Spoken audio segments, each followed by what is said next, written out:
വാർത്തയിലേക്ക്. ശബരിമലയിൽ കോടികളുടെ ക്രമക്കേട്. സന്നിധാനത്തെ ബാങ്കുകളിൽ ജീവനക്കാരും ശാന്തിക്കാരും കോടിക്കണക്കിന് രൂപ നിക്ഷേപിച്ചതായി കണ്ടെത്തൽ.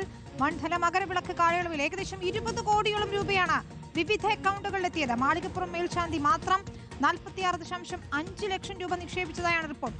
ദിവസവേതനക്കാർ മുതൽ ഹോട്ടൽ ഉടമകൾ വരെ ഇത്തരത്തിൽ വൻ തുകകൾ നിക്ഷേപിച്ചതോടെ സാമ്പത്തിക ക്രമക്കേട് ആരോപിച്ച് അന്വേഷണം തുടങ്ങിയിരിക്കുകയാണ്. ശ്യാം ദേവരാജ് ചേരുകയാണ് വിശദാംശങ്ങളുമായി. ശ്യാം, എന്തുകൊണ്ടാണ് ക്രമക്കേടെന്ന് പറയുന്നത്? എത്രത്തോളം തുക ഇത്തരത്തിൽ നിക്ഷേപിച്ചിട്ടുണ്ട്? ഇതിൽ ദുരൂഹത എന്താണ്? വിനിത വേണു, ശബരിമലയിൽ കഴിഞ്ഞ മണ്ഡലകാലത്താണ് വലിയ കോടികളുടെ ക്രമക്കേട് നടന്നുവെന്ന് വിജിലൻസ് ഹൈക്കോടതിയിൽ അറിയിച്ചത്. ഇതിൽ സന്നിധാനത്തെ ബാങ്കുകളിലൂടെയും ഒപ്പം പോസ്റ്റ് ഓഫീസ് അക്കൗണ്ടുകളിലൂടെയും എത്തിയത് കോടിക്കണക്കിന് രൂപയാണ്. നവംബർ 17 മുതൽ ഡിസംബർ 31 വരെയുള്ള മണ്ഡല മകരവിളക്ക് കാലത്ത് സന്നിധാനത്തെ വിവിധ ധനകാര്യ സ്ഥാപനങ്ങളിലൂടെ വൻതുകയാണ് നിക്ഷേപിക്കപ്പെട്ടത്.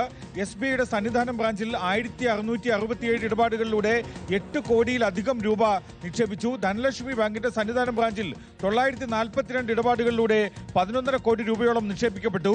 നിക്ഷേപം നടത്തിയത് ദേവസ്വം ബോർഡിലെ ദിവസ വേതനക്കാരും ശാന്തിമാരും കീഴ്ശാന്തിമാരും ഹോട്ടൽ ഉടമകളും സന്നിധാനത്തെ മറ്റ് ജീവനക്കാരുമാണ് എന്നുകൂടി കണ്ടെത്തിയിട്ടുണ്ട്.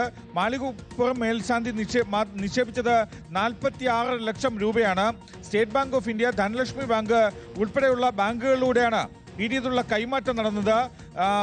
പൂജാകർമ്മങ്ങൾക്കും മായി ബന്ധപ്പെട്ട ദക്ഷിണയാണ് ഇതെന്നാണ് ഇവരെല്ലാം മാളികപ്പുറം മേൽശാന്തി ഉൾപ്പെടെയുള്ളവർ നൽകിയ വിശദീകരണം.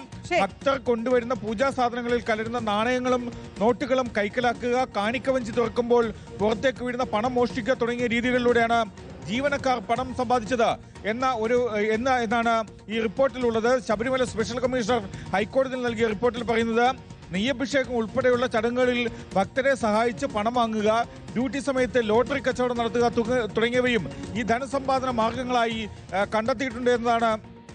പക്ഷേ ഇക്കാര്യത്തിൽ സംശയാസ്പദമായ ഇടപെടലുകൾ ഉണ്ട് എന്നതാണ്. അതിലേക്കാണ് അന്വേഷണം പോകുന്നത്.